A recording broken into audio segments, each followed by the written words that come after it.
I wasn't.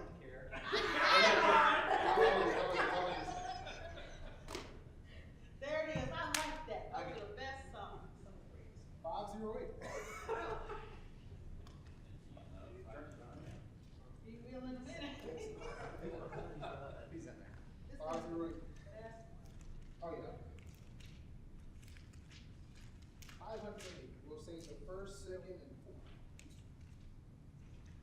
A wonderful Savior is Jesus, my Lord, a wonderful Savior to me.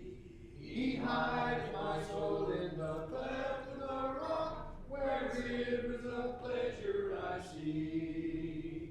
He hides my soul in the cleft of the rock, that shadows a dry, thirsty land. He hides my life in the depths of His love, and covers me there with His hand, and covers me there with His hand. A wonderful Savior is Jesus, my Lord. He taketh my burden away. He holdeth me up, and I shall not be moved. He giveth me strength as my day. He hideth my soul in the cleft of the rock, that shadows a dry, thirsty land. He hideth my life in the depths of His love, and covers me there with His hand, and covers me there with His hand. When clothed in His brightness, transported I rise to meet Him in clouds of the sky. His perfect salvation, His wonderful love, I shout with the millions on high. He hides my soul in the cleft of the rock, that shadows a dry, thirsty land. He hides my life in the depths of His love, and covers me there with His hand, and covers me there with His hand.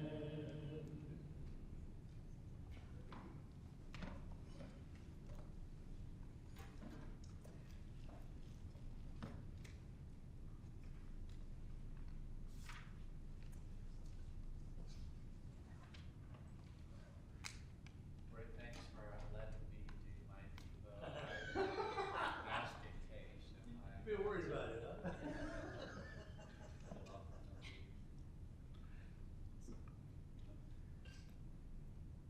More often than I get up here, the more I have a tendency to worry that I may be saying something that I've kind of already said before in the Devo. So, if I've already spoken about this subject, I guess this will be deja vu all over again.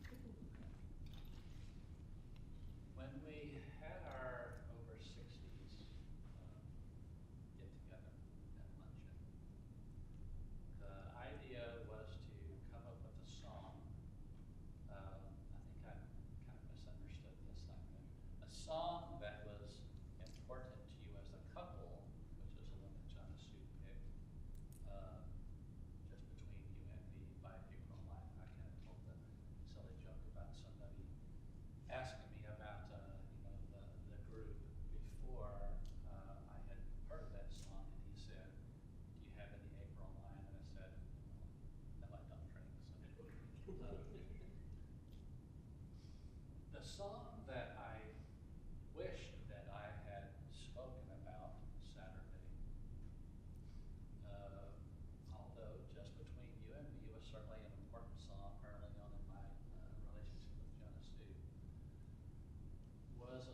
song that was impactful for me is I Can Only Imagine. So if I have already talked about this before, it'll just be kind of a refresher. A song by Mercy Me. Very, very powerful song. I might get emotional. I might start crying, and that's okay. Songs do that. Especially one that is talking about what that meeting will be like when we finally come before our Lord. So I'm going to read the lyrics of this song. Now, in the song, it kind of starts out at piano and then just kind of crescendos with more and more musical instruments. And then the last verse just kind of keeps repeating itself. So I'll just sing or not sing, I will read the ones that, there's about three different verses. I can only imagine what it will be like when I walk by your side. I can only imagine what my eyes would see when your face is before me. I can only imagine, yeah. Surrounded by your glory, what will my heart feel? Will I dance for you, Jesus? Or in awe of you be still? Will I stand in your presence, or to my knees will I fall? Will I sing hallelujah? Will I be able to speak at all? I can only imagine. I can only imagine. I can only imagine when that day comes and I find myself standing in the sun. And that sun is capitalized and spelled S-O-N.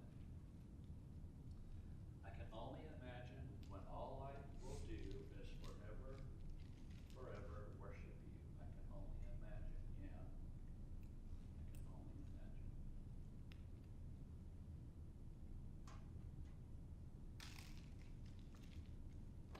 I have difficulty sometimes even knowing what to pray. What do you say to the God of the universe? If we have been given the Holy Spirit as a comforter and also as a translator, we are given that because of the awe that we feel when we are speaking to God. And the lyrics in this song have really been an immense help to me to be able to do that. So when I am at a low point, when I need encouragement, I say the Lord's Prayer. I say the first verse of another song that I really like, and I say or sing this song. Some of the interactions that man has had with God or with his angels, think about the emotions, the awe that brought about. Sometimes when the Lord sent an angel, he had to tell that angel something like, don't be afraid, you're not going to die.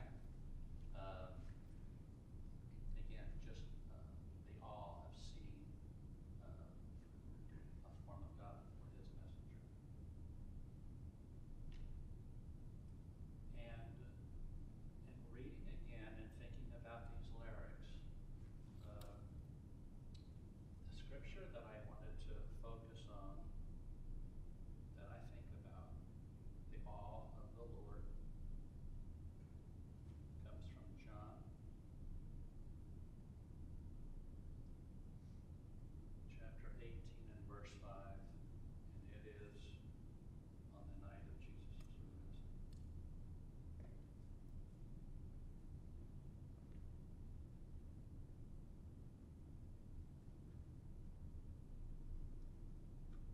Now Judas who betrayed him, I'll start in verse 2. Now Judas who betrayed him knew the place because Jesus had often met there with his disciples. So Judas came to the garden, guiding a detachment of soldiers and some officials from the chief priests and the Pharisees. They were carrying torches, lanterns, and weapons. Jesus, knowing all that was going to happen,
Our God and Father in heaven, we thank you for this opportunity you've given us to come and to study a portion of your word. Father, we pray that you would give us clear minds, that we may be focused on our individual studies and active participants. We thank you, Father, for Rob and his Evo. We pray, Father, that you help us to meditate on things that he has expressed and taught us on tonight. We thank you for your son. In his name we pray. Amen.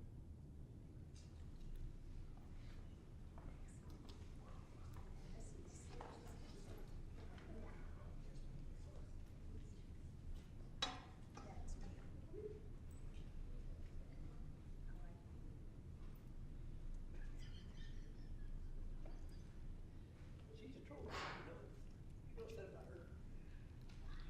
Yeah, but no more than the rest of us. That's why she fits in. Takes one to know one, right? Oh boy, my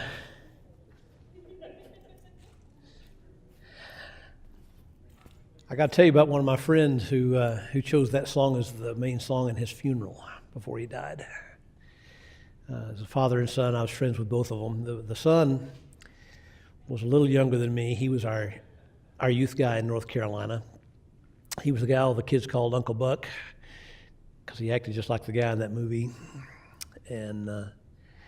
But Uncle Buck's dad, George had been a truck driver all of his life, and he'd been a Christian for a long, long time, but he hadn't always put God first in his life like he should, and he had trouble with his marriage, and just it was one of those disaster kind of things. His son had sons by 3 different women, and these were but they were such good-hearted people, and when he found out he had cancer and it was not going to be, there's nothing they could do for him. He came by the office one day and can't sit in my office, and of course we had a different kind of friendship than I have with a lot of people, and he's just an old rough redneck kind of a guy, and so was his son, and we were really good friends. We talked about a lot of deep things through the years. I'd helped him get back on track with church. I'd helped him save his marriage. I'd helped him get back in relationship with his grandkids.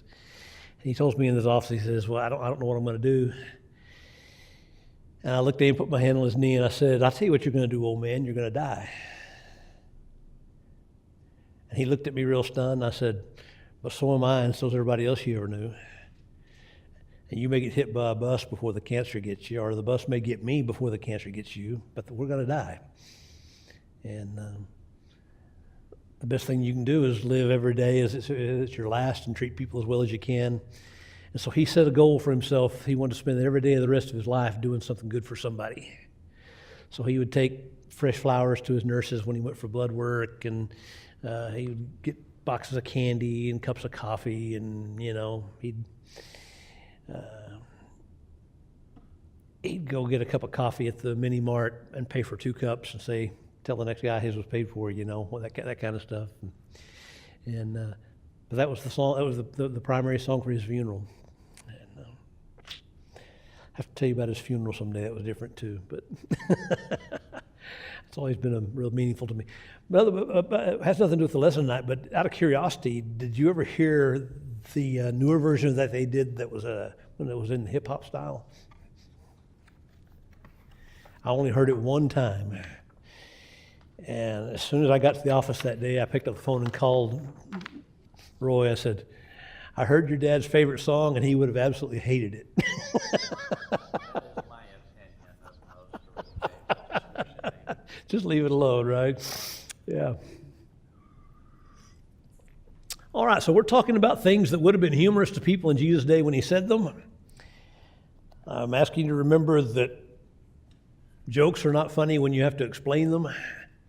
So don't be surprised when you read these words and we talk about them and you say, "Well, that's not funny." Well, neither is the best joke you've ever heard.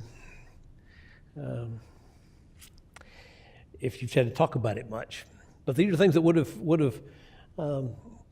been funny to the people in Jesus' day, but primarily it would have been odd or funny because the Bible says Jesus didn't teach like the other rabbis in his day. People said that they were amazed at his teaching because he taught as one who had authority and not as the scribes and the Pharisees. So I plan to start each class with a little reading from the Mishnah, which is the scribes and Pharisees that people would have been used to by the time Jesus came around.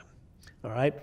So tonight I'm going to give you a little reading. I won't read much, thank goodness, because look how small the print is. And it's like a 1,000-page book. And this is all the collection of the oral law that goes back to the time the prophets, all the way up through like 200 AD. And this is what one of the rabbis had to say about an aspect of keeping the Sabbath. The law said that you were supposed to remember the Sabbath day to keep it holy. 6 days, it says, God worked, but on the seventh day he rested, and God wanted you to work 6 days, and on the seventh you rest. And that's basically what the law said.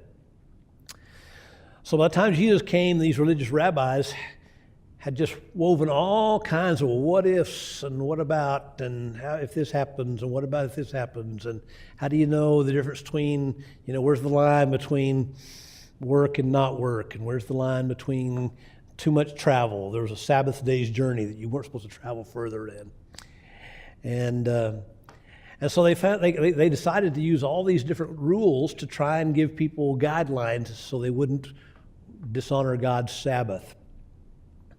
Let me read this little thing to you. This is about the question of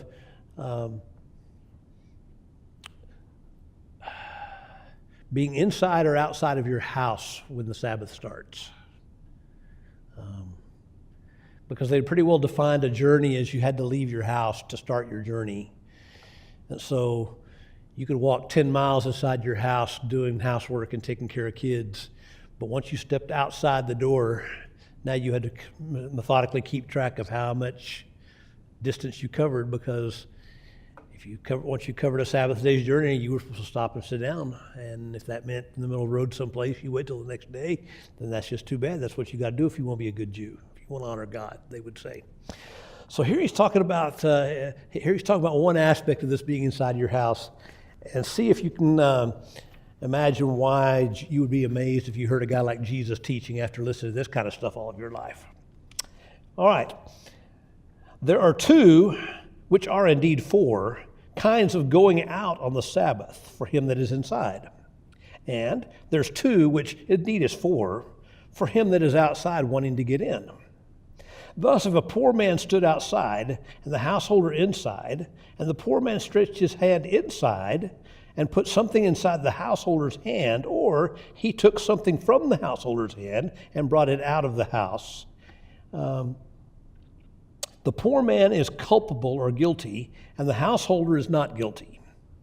If the householder stretched his hand outside and put something into the poor man's hand, or if he took from it and brought it back into the house, again, the householder is guilty, and the poor man is not.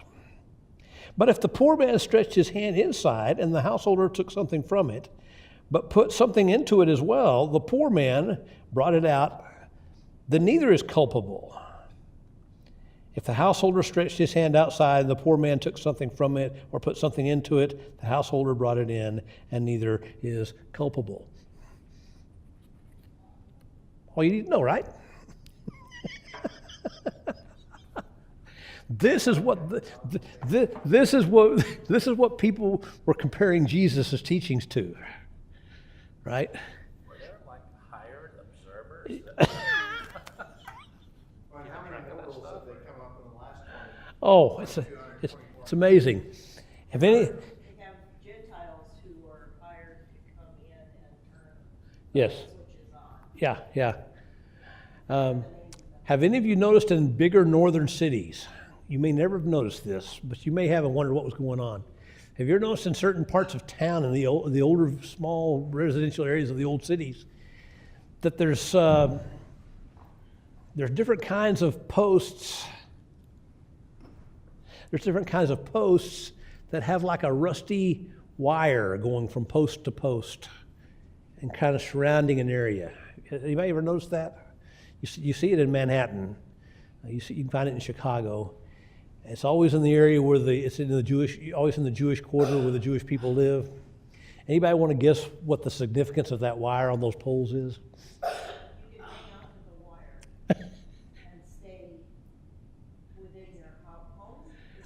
That's it. As long as you're inside the perimeter of that wire, because all of you live there, you can say, I'm in my home and I haven't started my Sabbath day's journey yet, as long as I'm inside this wire. And so there's all kinds of stories through history of storms coming through and taking down a wire, or vandals taking down a wire, and somebody getting up early in the morning to fix the wire so there'd be no offense and they could be carefully keep God's Sabbath for the travel days. For a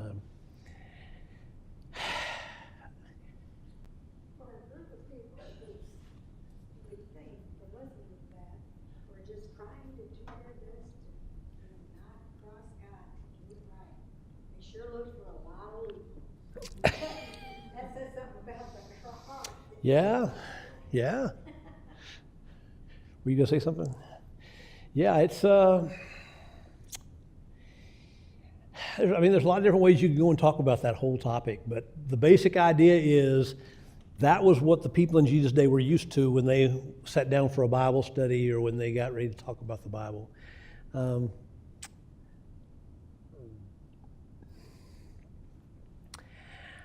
I knew from the time that I was a grade school boy that there was a call on my life to be a minister of some kind.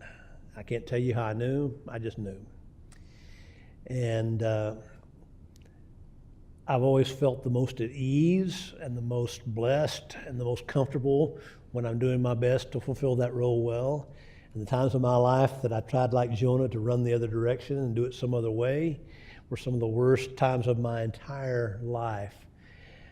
One of the things I grew up watching, though, was watching the different kinds of Bible teachers that we had, the different kinds of ministers that I knew. And most of the guys that I knew when I was a kid came from the very rigid, stern, legalistic branch of Christianity.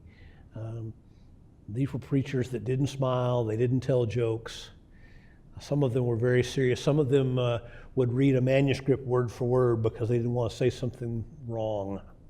And they would make sure they said everything exactly right. There were others that never used illustrations, and the reason is it was a valid reason, because there isn't, anytime you're talking about heavenly things, earthly illustrations always fall short, and they never fully explain what God really means.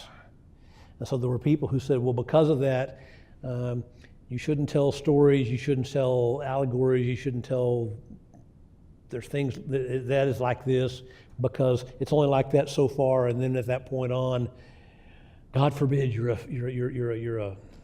false teacher because somebody took your illustration wrong. And if I was really sensitive to that kind of stuff, I had one of those things happen a couple weeks ago when I used a picture of Hitler as a slide. There was actually somebody that went to Daniel and complained about me using a picture of a horrible, horrible, evil man in one of my slides. And it's like, yeah, I did. And I did it on purpose because he perfectly, in my mind, illustrated the point I was trying to make.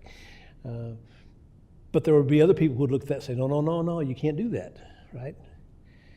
And I always decided, even as a young kid, that I thought it would be better for people to fully understand what you were saying rather than for you to never make a mistake and them not understand. And there's different ministers that see that differently. Some of them really seriously disagree with me, and some of them, And sure enough, there's people in churches that either agree or disagree.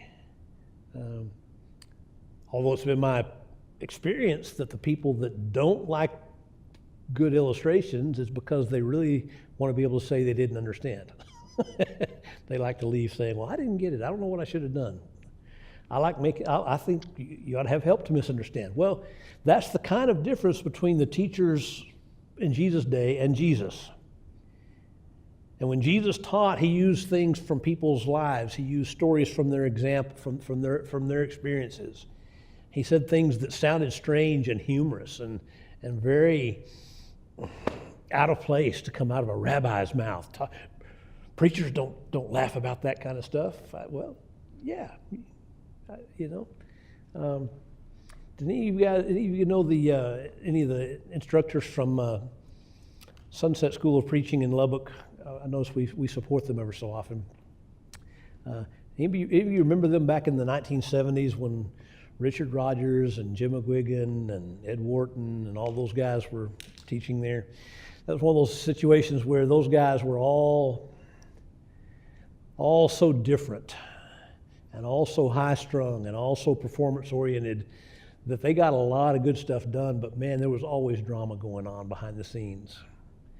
And there were some of those guys that had that belief that you should do nothing. If you're preaching God's word, you should do nothing but read God's word. And so you read a verse, and then you get a verse to describe the verse, and you get a verse to describe the verse, and you've really been successful if you sit down at the end of 30 or 45 minutes and you've never said a word that wasn't part of God's word.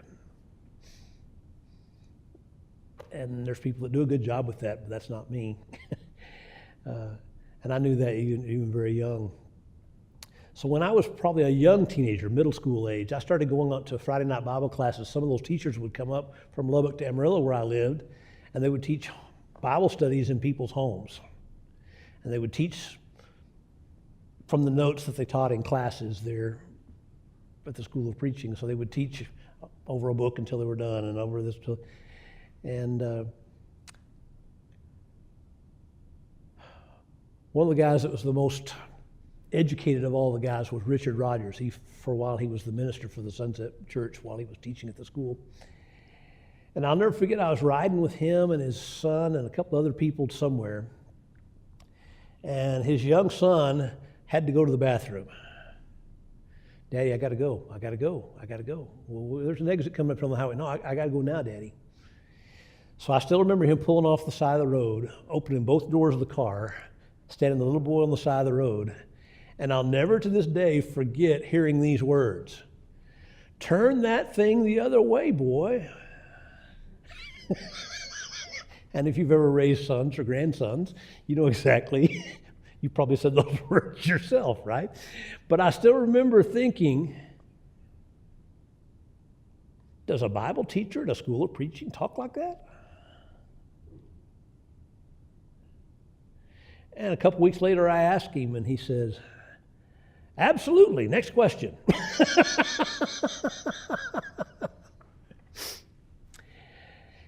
One of my favorite instructors was Jim McGuigan and Jim Massey. They were both longtime friends. I'd been a student of Jim's for a long time, and Jim was one of these guys that was really serious in his work, except when he wasn't. And Jim had a pet monkey, and that monkey ran away from home one night, and it took him several hours to find it at the animal shelter.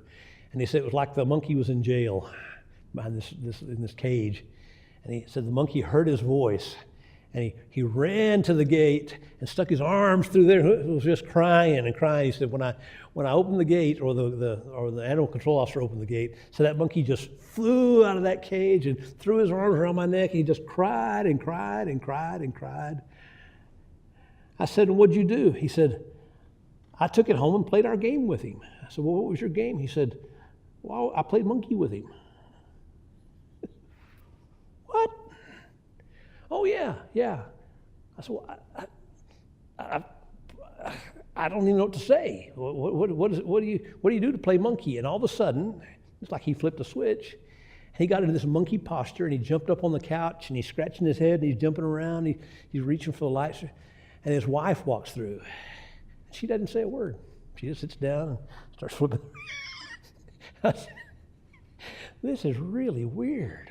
This guy is like, he's known all over the world, has written all kinds of books, he's trained all kinds of preachers, and here he is jumping on his wife's couch as like a monkey, sounding like a monkey, and she didn't even say anything. Is that even right? I later learned, when I was comparing the way Jesus taught and the way the rabbis taught, that was what people who encountered Jesus encountered. They expected what they were used to, but they got this plus something that was a whole lot better, a whole lot more understandable, a whole lot more meaningful, a whole lot closer connected to God. But I can imagine how just wordless they were, because and the Bible uses the word astonished or amazed. They were amazed. Well, I was amazed to see one of my teachers acting like a monkey. You expect a 5-year-old kid to do that, but not a grown man that's a instructor of preachers, right? So, He is so funny too. He says something the funniest thing. who's that, Jim? No. He'll be telling you what some preachers say about a verse, and he'll get frustrated, saying, you can get that out there with a tar. Yes. Yeah.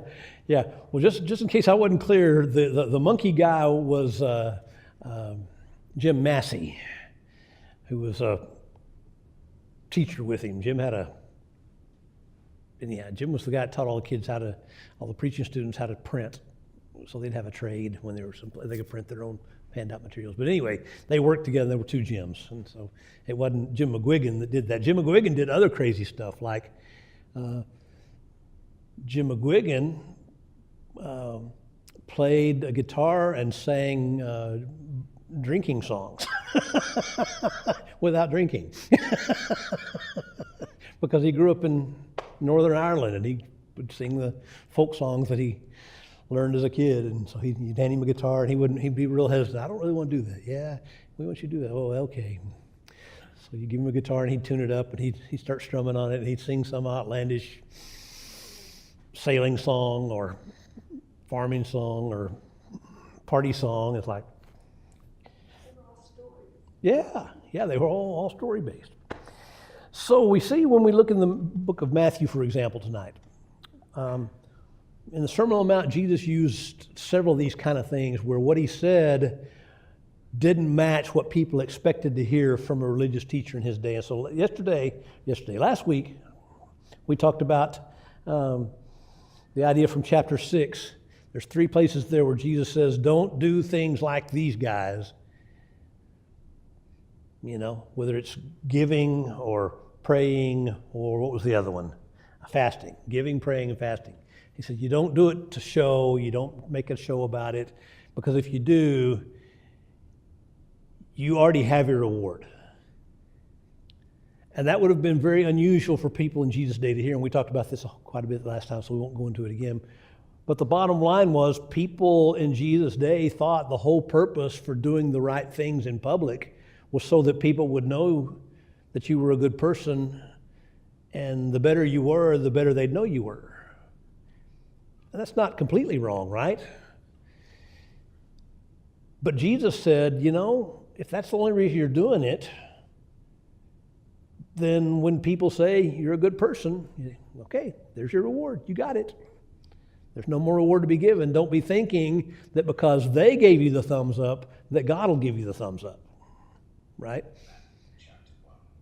Chapter 1. No, we're in chapter 6. Right? So let's look at another one. Let's look down in verse 34. Yeah, this was another one that would have kind of struck people as odd or humorous. Jesus talks about trusting in God.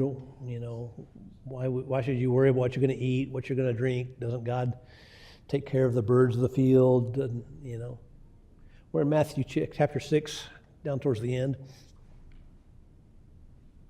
When you was just saying what you just said, the word FOMO, fear of missing out. Fear of missing out. Verse 33, right before that, it says, steep your life. When you're steeping, it's like you're doing hot tea in the water and really. Okay, it says steep your life in God reality, God initiative, God provision. Don't worry about missing out. And it says you'll find all your everyday human concerns will be met. And it just kind of went back to what you were saying, and then it gave that picture where you were saying he was relating to the monkey. Yeah. Yeah. And we meet each other where we are, and we want to make sure that we can always point it back to Scripture. Well, sometimes that's what Jim would say. Jim would say, I practice with my monkey because a bunch of my students are monkeys too. Quick learn. And then he'd kind of stop and he'd say, in fact, I think my monkey's smarter than some of my students. And if you don't know anything about monkeys, having a monkey, I've never actually owned one, but I've known several people that did. And they say it's like having a perpetual 2-year-old. It has about that level of love and trust, but stubborn and but they never grow out of it. Anyway, so Jesus says, do not worry about tomorrow. This is about verse 34 at the end of Matthew 6. Don't worry about tomorrow, for tomorrow will worry about itself. Now chew on that just for a little bit. If you're an imaginative person, can you imagine a comic strip or a cartoon or a picture or a scene out of a movie that could even do that? Tomorrow will worry about itself. How will you know? How does that even work? Right? And the more you think about it, the more ridiculous it is. And so what's ridiculous, Rick? Well, everything. You know, we're living in today but talking about tomorrow. You ever heard the phrase tomorrow never comes? Yeah, you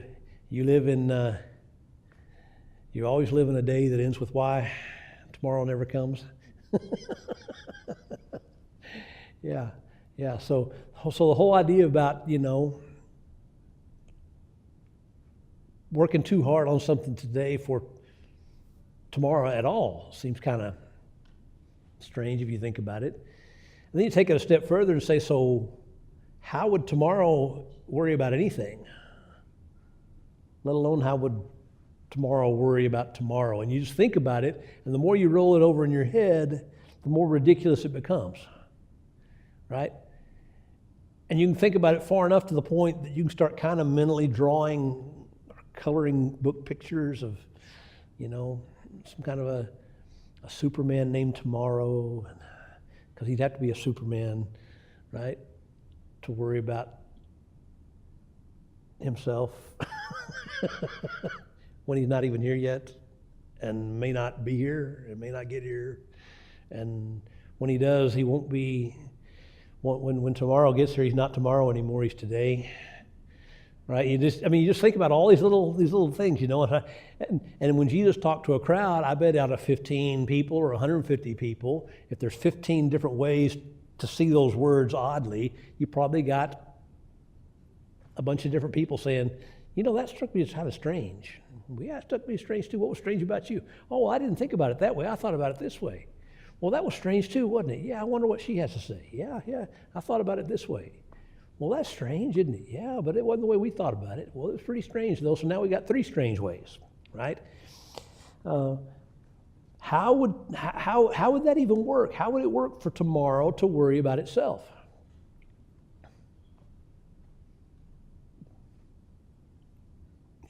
I'm not going to try to explain that, but I think it's like, the way I read it, I think it's like,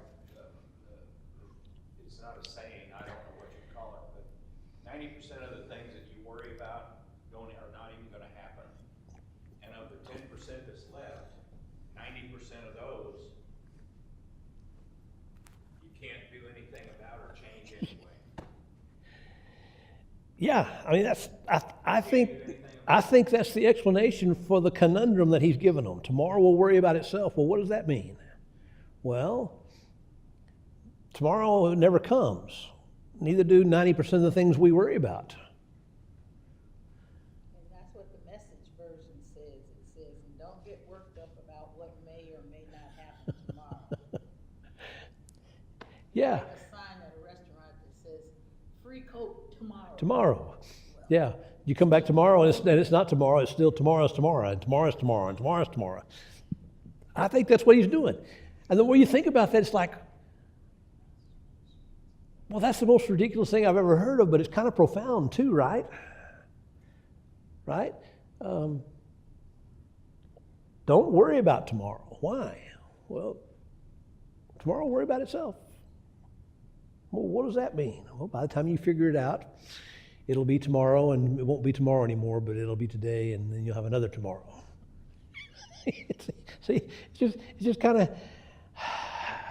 See, I love this kind of stuff. I love Monty Python humor. I love British humor. My wife's embarrassed for me to say this, but I liked Benny Hill. You know, I think it's horrible he died the way he did, alone and not being found in his place after he'd been dead for several days and was in bad shape. But you know,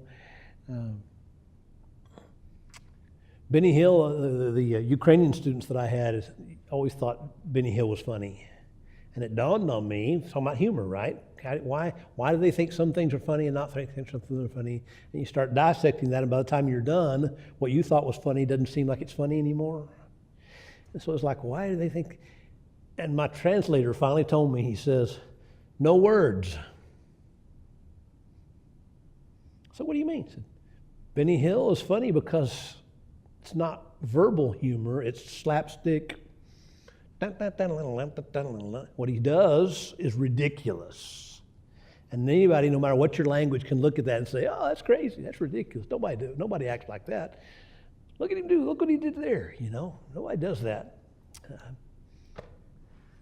another place or parable, the person that thought this way, the person that, you know, had extra crops or whatever that he was going to, you know, put away, was called a fool because of his presumption. So when we talk about tomorrow or whatever, we're presuming things that we shouldn't maybe. Yeah. Yeah, Jesus talked about that with the man with the barns. He said, I'll tear down my old barns and build bigger barns and have it made. And Jesus said, That's the Lord's will. Yeah. And see, that's what James tells us, right? So listen to me, those of you that say on such and such a day, I'm going to go to such and such a town, we're going to do business and make money. You should rather say, if it's the Lord's will, I will do this or that or the other.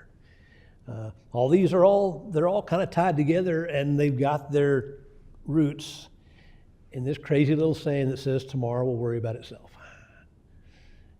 And it led people like his brother James and others to scratch their head and think about it and say, how would I say that if I was going to teach it? And there we have it. Any other comments you want to make about tomorrow worrying about itself? Maybe it'll bring a smile to your face next time it gets read in a Bible class or something. Let's look at chapter 7.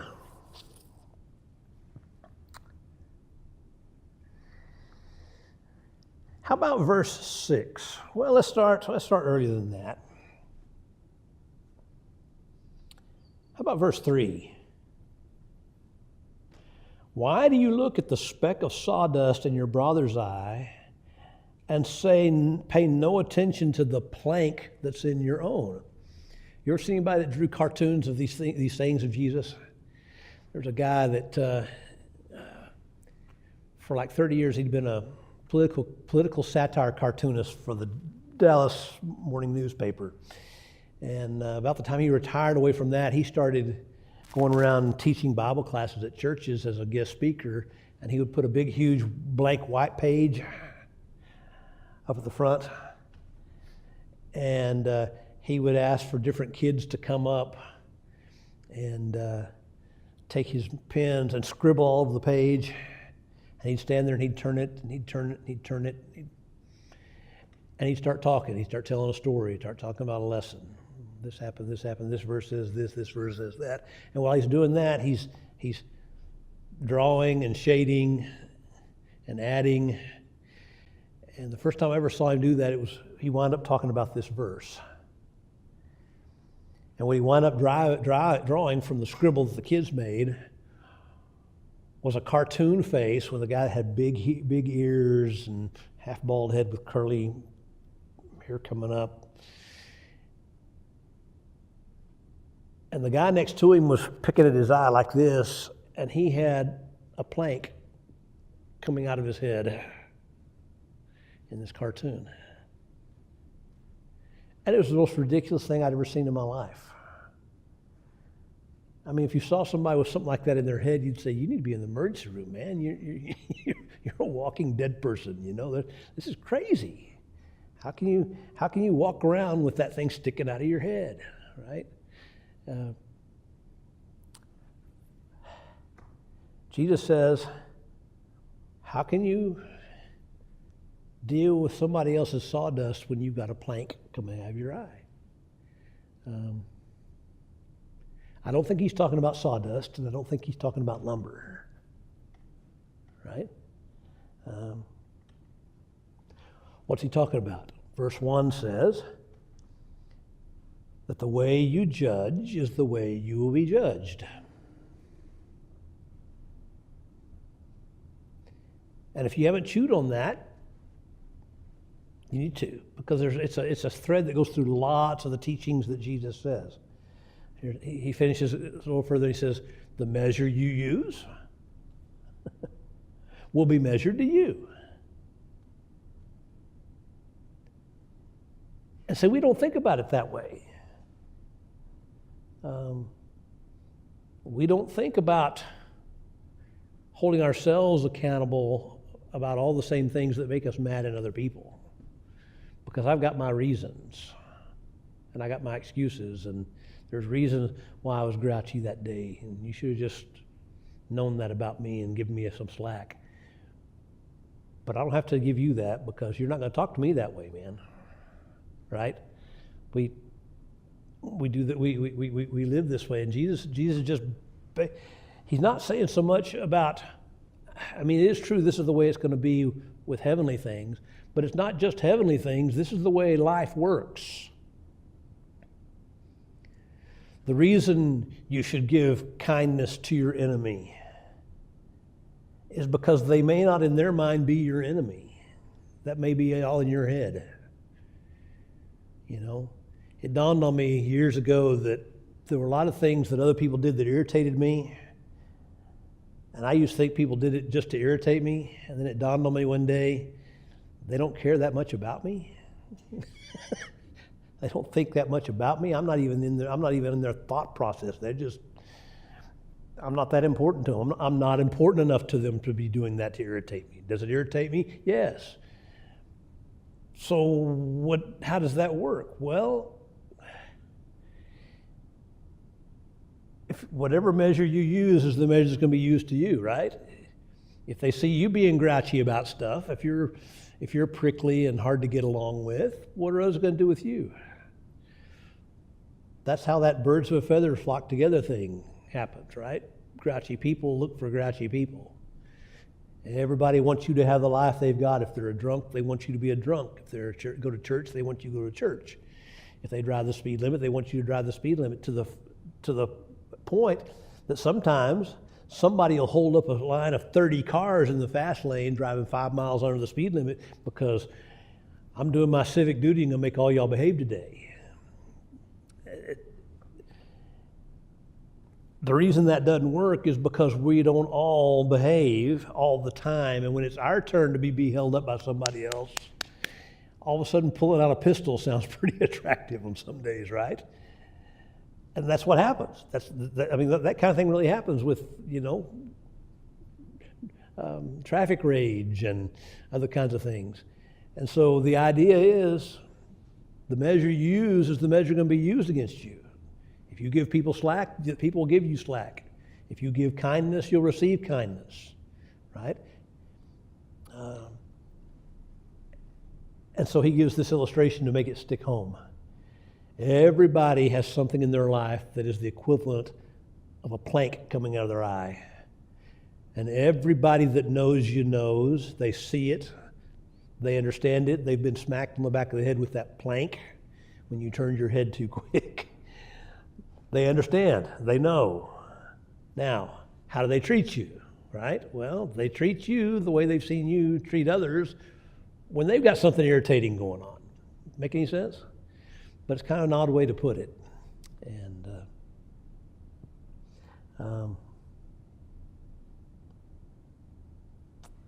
Jesus says, living like that, it makes you a hypocrite. And that the first thing you should do is take care of your own eye. Then you'll be able to see clearly. The problem is by the time you get that plank out of your eye and out of your brain, and deal with the coma or the concussion that comes from it, I bet the guy with the sawdust has already figured how to get it out. He's washed it out or slept the night and kind of cried it out or whatever. And that's generally what happens. By the time you get done dealing with your plank, what used to irritate you doesn't irritate you as much. Well, they got that cleaned up, didn't they? Did they? You know? The question Jesus is asking, you have to ask it for yourself, is the problem the other person or is the problem me? Is the problem what they're doing or not doing? Is the problem me? Jesus says, odds are you reap what you sow, right? You're getting back what you've already given that you didn't know you'd given. And that goes for good or bad. Anybody got any other comments about this plank coming out of this poor guy's head? You ever seen anybody with an impalement from worksite injury? That's what I thought about when you read this verse, just to see what like a radiograph that's just like, it's a spike that's this long, and the person's, it hasn't affected them. They're still rational. Yeah. I had a doctor friend show me some x-rays of a guy's head one time that he and another guy had been kind of, they're framing a house and they did something kind of stupid, and the gun, when it fired the bullet, it missed the board and went into his head.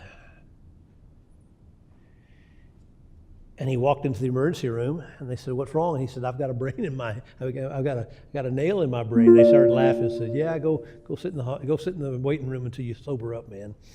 They made him sit there for a while, and finally they came and got him, and sure enough, he had a nail in his brain. And they put him into surgery immediately. But he sat there the whole time. He drove himself to the hospital. You know, he sat there and watched TV. They finally came and got him, and he walked back to the back. If they'd known for sure what was wrong with him, they would have kicked him right in and put him in a wheelchair, right? But the guy's got a nail in his brain. And I got a nail in my brain. But the key thing is like, okay, can you get it out? Without causing a bleed that causes a stroke and causes all the other kind of things, right? And I think Jesus had all those kind of things in mind when he was talking about a guy with a plank in his eye. Impalement things are no joke. I saw a guy one time that had some horrible scars on his abdomen right here. And I asked him what happened. He said he fell off of a roof and landed on a chain link fence pole. I said, it came all the way through. I said, man, I bet that hurt. He said, not at first. He said, what really hurt was when the paramedics came with the saws and cut the pipe so they could move me to the hospital. And every time that pipe got hot or got moved, I didn't just feel it where you normally feel it. I felt it all the way through. He said, that was horrible, right? I think Jesus intended for you to think about those kind of things when he told that story. Oh, that's just creepy. Yeah. He taught as one having authority. He knew what he was talking about. He knew what he was saying. He knew how to get it to stick in your brain so when you walk away, it's not like, well, do I stick my hand in the door or out of the door? And when is it my fault? And when is it the other guy's fault? And, where's the wire? Can I stay inside the wire? And does that really even mean anything because I'm outside of my house? Jesus says, don't be like the guy with the board in his head. Yikes. That, and it's amusing that it's like a carpentry reference, which is his trade. Yeah. That made him more like on the level of the common man, where it's like, this is not my profession to walk around just talking to people. Like, I actually do work, and these are things that happen when you do regular people jobs, and this makes it relatable to you. Yeah. I mean, I've been in construction all my life, and I've never seen somebody with a log in their eye, but I've seen some work site injuries that I think about when I read this, right? Splinters and broken bones, and worst thing I ever saw was a guy, I got 2 minutes. Worst thing I ever saw was a guy who used to brag how that he was such a good carpenter that he didn't need guards on his saws and he didn't need ground plugs on his wires. And he was standing in a puddle of water one day and he keyed his saw and it started electrocuting him. And when you get electrocuted, what happens to your muscles? They tense up. And so his hand tensed on that trigger and wouldn't let it go. There was no guard where the saw was doing this. His arms were doing this. He's going, help me, help me. And before anybody could get a board and whack him in the head or whack that thing out of his hands, he brought that up right like this.